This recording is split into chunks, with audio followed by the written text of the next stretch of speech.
Bulsi, San Pietro delle Immagini, una chiesa romanica molto bella, risalente al XII secolo. Punto di forza di questa chiesa è la splendida facciata, in opera bicroma arricchita da archetti in pietra calcare chiara.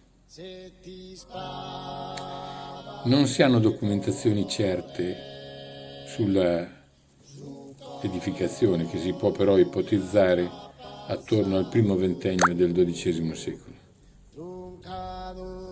Il materiale, come dicevo, di costruzione è la pietra vulcanica scura con inserimenti di calcare bianco. Mi ha molto colpito la sua solitaria e isolata bellezza e la sua luminosità.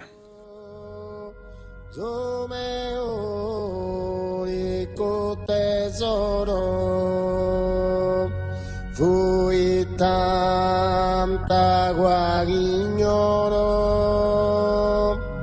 come in te mi è faltato, se ti spada le dolore su coro mi ha trapassato,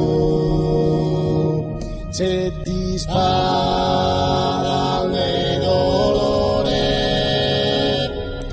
su coro mi ha trapassato,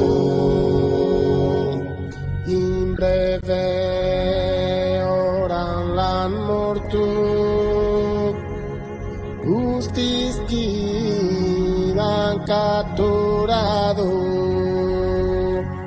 indigo rasisti stato, in sarro el da esorto, e ben dato una morto, un sos colpos ghilandato, se ti spara le ore, tu coro mi ha trapassato,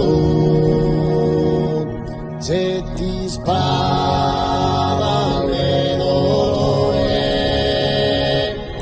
su coro mi ha trapassato, morte non mi desser via, morte non tardes più su, casende morto Gesù.